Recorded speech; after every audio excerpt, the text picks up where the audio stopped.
Yo, what's good? Boys. Part 2 of this fantasy board.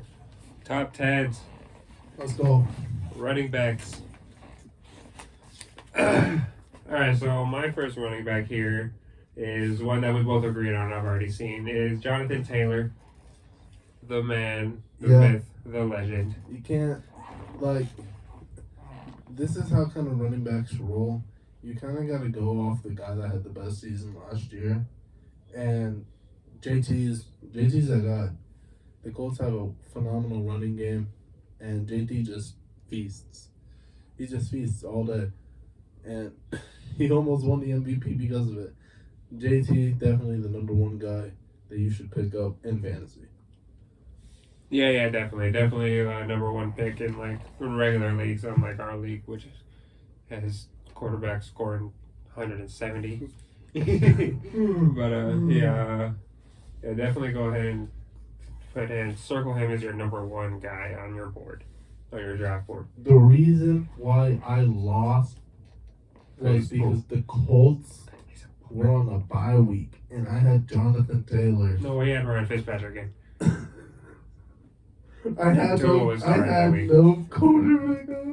I failed him. Oh no, that was the other year. Never mind. Ryan Fitzpatrick was on the Redskins. Or was on the Commanders. Oh golly, that's funny. Anyway, anything can happen, and Jonathan Taylor is the number one guy. Definitely our number one guy, for both of us here. My number two guy, and this is a shitter. This is a pick that.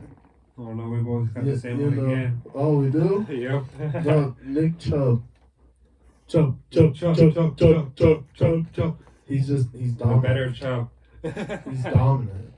Just a dominant guy, yeah. Can't bring him down. If the Colts have the number one rushing offense, the Browns have the number two rushing offense.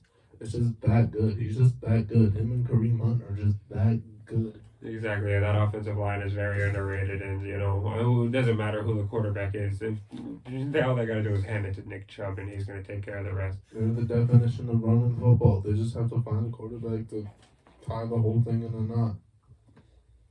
So, and we got the same number 3 here again. Oh, we just know what we're talking about here. Yeah, we were in King Henry, son. King Henry, with a real big trust. Oh. As Tajay Sharp was mocking them that one year. But this King is the Henry. This is the first time in a long time King Henry's been hurt? Yeah, exactly. Yeah, he wasn't hurt the whole first 6 years he was playing. So don't expect him to lay down and do nothing. He's gonna come back from his foot injury, and he's probably gonna be bigger and stronger like he always is, and he's gonna be that tough guy to bring down. That's 250 pounds. And he's just gonna stiff arm you. Oh yeah, just stiff arm you. 6 feet under. You're dead. You're finished for. All right. He practices the stiff arm, guys. Oh yeah. Gotta understand that he practices the stiff arm. Just tries to go for it. All right, our number 4s are different here. Finally on a different page here. My number 4, we're staying in the NFC North with Najee Harris. That man's going to take a big step in year 2, I believe, especially with the quarterback situation they got going on. It's either a rookie or it's Mitch Trubisky. And, he's going to be taking a big step. He's probably going to be receiving out of the backfield. He's going to be taking carries. He put on some weight, too. They say he's bigger than, what's his name? But he's huge. He's a lot taller than, who are they talking about? Jerome Bettis. There we go. Yeah. Hall of Fame running back. The bus, yeah. They say he's more than him in his second year, but he's a lot taller than him. So that's fine with his height. That weight's fine. He's gonna be fast, and he's so fast, So Najee Harris for me. Nice. My number 4 is a guy that I'm just cursed, and this is the conundrum that I have, and I just got glass bowls and paper skin. I got. Maybe so, but this guy, every time he plays against me, he just beats my ass. Oh, he really does actually against me too. To be Bro. honest, he scores like at least like because in our league it's crazy. Like we said, quarterbacks are scoring 170, so running backs are scoring like 45. You know, 54 for a running back is 78 for a running back. Oh, Dude, yeah. if a running back hits 100 points, bro, you lost. Oh yeah, you If your lost. quarterback hit 80 points and then your running back hit 100 points, you're battling two guys. And your receivers got at least like 50. Like, if your receivers do decent, bro, like, there's no way this guy can come back. Even if his guys do have, like, a decent day, he can't come back because he can't compete. Dalvin Cook just blows the door off the top of any fantasy board sometimes. And he can't be the number one if he stays healthy. If he stays healthy an entire season, if maybe they can cut down on his load, find something else for him, Did they save him lose a little Alexander bit. Madison? I think so. Yeah, they did. They re-signed someone that's just like him, though. They signed someone that's just like him, I'm pretty sure. But anyways, Yeah. yeah, that's the only way I left him out of my top 10, actually, because, he's glass bones and paper skin. Like I said. But, if he can stay healthy, he's definitely one of the top 10 running backs, if not top 5. Top 3, and it's definitely not 3. Mm-hmm. So, where we at? 5. 5. So my number 5 would be Joe Mixon. I'm pretty sure we agree Oh, on we this got one. the same one. Yeah, same number 5.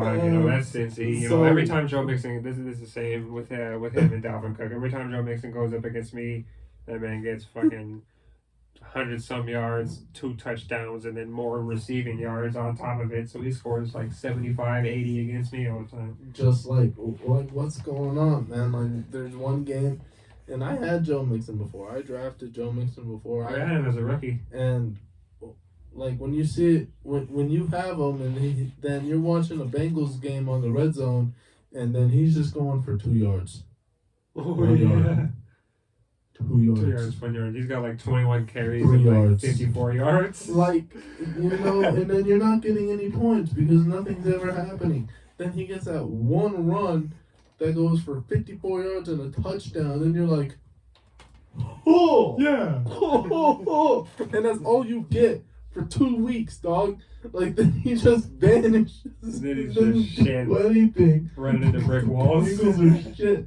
But it doesn't stop now because of Joe Burrow and his rookie season, just unlocking this offense, just showing the potential that, the Bengals have. This will be his junior season, It's his third just, season. it's just opened doors for a veteran running back that's probably going to have another phenomenal year, and that's going to be Joe Mixon.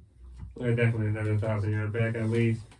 And, that'll round out the top 5 there. And my 6 is Christian McCaffrey. Same. Carolina. Baker Mayfield getting traded over there changes nothing for that team. Christian McCaffrey is the offense. Is the whole offense.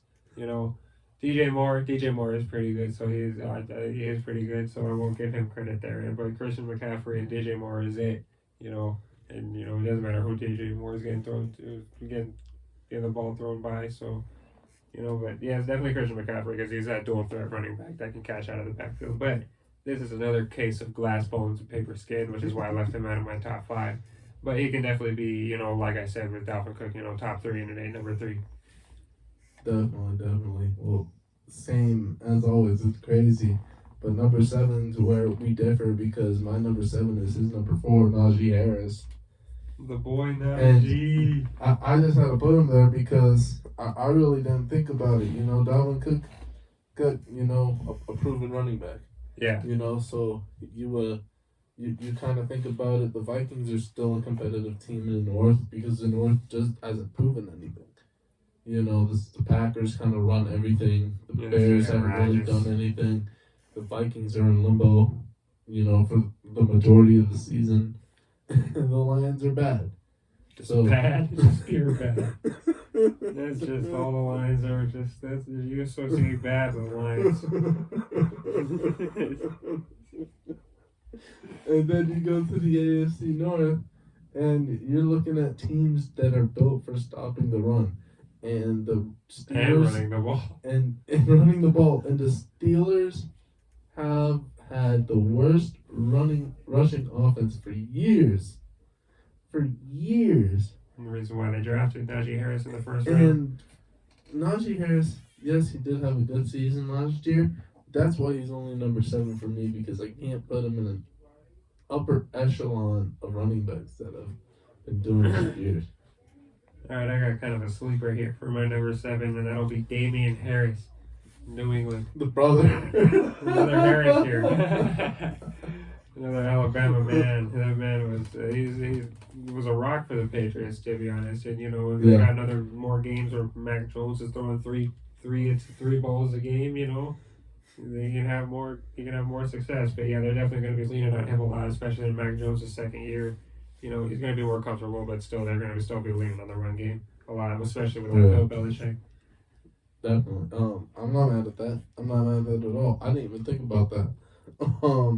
I still definitely would not trust New England running backs. Damian Harris would be the only one I would trust, but definitely only in your flex if you have to. Yeah, you don't know who's gonna start. If Bill Belichick will be like, Ramondre Stevenson. if Damian Harris is consistent for maybe the first 2 weeks, maybe you can feel confident about starting him the third week.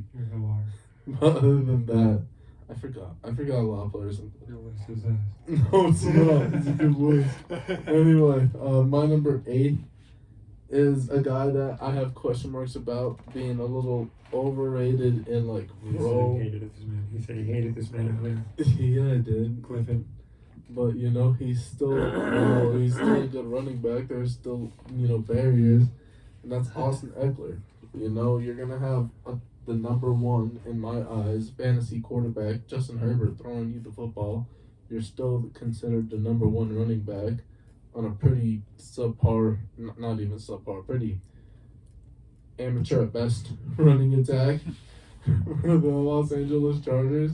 But you're the Swiss Army knife that they need. And if you can't, if you continue to be hurt, he continues to be hurt, and he drops off my top 10. Yeah, definitely. Yeah, that kept him out of my top 10 before those injury concerns because, the Chargers always have some type of running back. Some type of running backs always starting in place. And all these running backs get hurt. They all do get hurt. They get one, and they get one that gets 100 yards, and then the next week he gets hurt, and then they get the pooper out there for a few weeks. But yeah, I definitely left him out of my top 10, but he can definitely jump into the top 5 because he has that type of potential, definitely. Yeah. My number 8 is Pookie Williams. Javonte Williams. He's definitely going to take a big leap in this year too, hopefully. And even with the re-signing of Melvin Gordon, I do believe that he's going to still take that big leap. Like I said, more receptions and carries for Gordon, please. That's all I ask for. That's all I want. Yeah, I'm not mad at that. We're projecting big things. All over the place for this Broncos offense, and Pookie's one of them, bro. We need a breakout season in his second year. Oh yeah, definitely. 1,000 yards at least. And again, it's a 1-year deal for Melvin, so we'll see what happens. He can get cut at any time. If he plays like shit, he's out of here. He fumbles a couple times. Yeah, he's barely on the vet minimum. They're over the vet minimum, so yeah, we can definitely get rid of him at any time we need to. I hate to say this, but when it comes to who your number 1 running back is, backups are expendable. Yeah, definitely. Because especially since we have a backup that's really that George Payton himself really loves, Mike Boone. You can find more running backs. Yeah, and you can find one on the street that'll come and rush for 50 yards if he wants to. It's crazy. My number 9 is DeAndre Swift. No, I love DeAndre Swift. Not a poopy. Not a pooper. That was a good one. That's a good one right there. DeAndre Swift in an inspired Detroit Lions team. They love Dan Campbell. They're biting kneecaps. Dan Campbell is the man in Detroit. Jared Goff, yes, he's technically, if I reshuffle my board, he's technically my top 20th ranked quarterback, because at the end of the season the Lions were showing something. The, Oh yeah, the, definitely. the Lions were being really competitive at the end of the season. They were knocked they were the competitive. Vikings out of the playoffs. They were competitive all the way through the season. The Vikings had a the Vikings had to win a insane game winner. Mm-hmm. Oh, no, yeah. it was the Ravens. It was the Ravens had to win a insane game winner. There's a few teams that had to get some Justin game winners Tucker, against them. Insane, just So right, 66 yarder. right at the end, man. You know, so the Lions. That's just a Lions loss right there. You know. So you know the Lions' record could be a little bit different if you shake the board around a little bit, but DeAndre Swift is going to come into his own this season with a more ready Detroit Lions squad. Building off of Dan Campbell, who's proven. Dan Campbell's supposed to be calling the plays as well. Who's shown that he can do this, and yeah, phenomenal season for Swift. Well, yeah, definitely. I definitely agree. Yeah, I left him out of my top 10, but I probably should have kept him in there. He's definitely one that can jump into the top 10, certainly. Oh yeah. My number 9 will be Saquon Barkley. Oh my Saquon. Dude, This man's gonna come back. This is the former number 2 overall pick. He's gonna come back into form. Not totally into form, but he's definitely gonna come back as at least 1,000-yard rusher, or at least very close. Especially with Danny Dimes not being very, not the best. Efficient. Dime efficient. Exactly. Yeah, not being the most reliable quarterback, so they're definitely gonna lean on Saquon hopefully not a whole lot. Hopefully they'll spell him with another running back, but yeah, definitely Saquon is my number 9. That's crazy. I couldn't, man. I drafted Saquon last season and he let me down. Well, I think I've had Saquon before too, and he's let me down.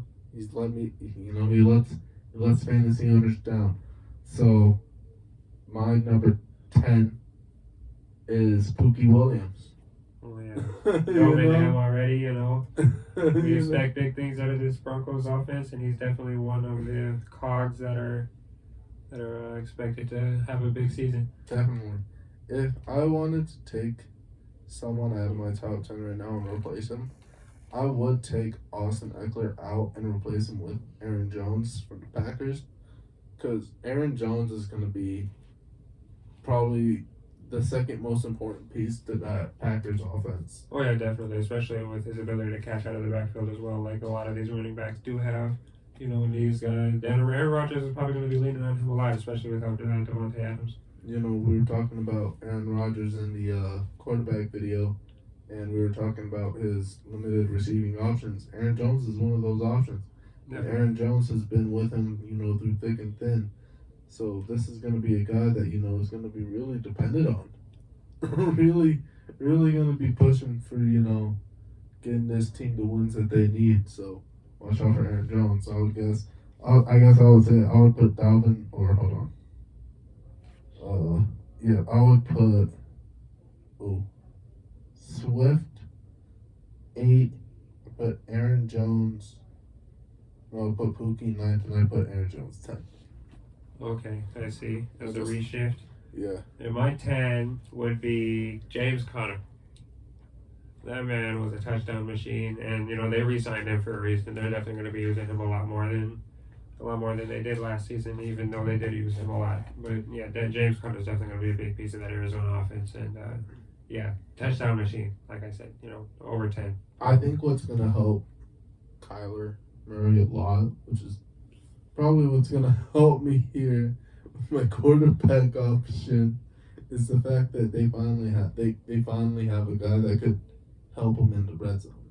They didn't really have a guy to really control the red zone, really get them to where they needed to be, get those extra inches. It always had to be Kyler. Yeah, definitely. So James Conner. James Conner is a good pick. I got him 16th on my running backs. I got Barkley 15th because of what he did to me last year. I got Elliott above him. Kamara would be 12th, and Fournette would be 13th. Leonard, oh my God. What do you think about, because I saw this on the website that I was looking at, they had Breece Hall high, the running back for the Jets. What's going on? Why isn't Michael Carter Is Michael Carter He's the probably gonna be starter? like their little receiving back because he's a small guy. He's 5'8", you know, so he's probably gonna be like their lightning, you know. Yeah, And check Brees that Hall, out. I don't know how big Brees Hall is either, but I think he's got to be bigger than Michael Carter. I think But he could definitely be. I want to see He'll still get some more some Michael carries. Carter because Michael Carter He'll and get his Luke were carries. teammates. They were at UNC, and Michael Carter actually started over. So we gotta, man. If anything, oh man, dude, oh my god. If anything, if Michael Carter blows off this season, and he somehow stays the number one running back on the Jets, I'll do something. I promise. Alrighty, we're probably about to wrap it up here. We're at the 20-minute mark for this running back video, and we did go through all 10 there. So Yep. We'll see you guys for this wide receiver video, part 3, and Nope. have a good night out there. No.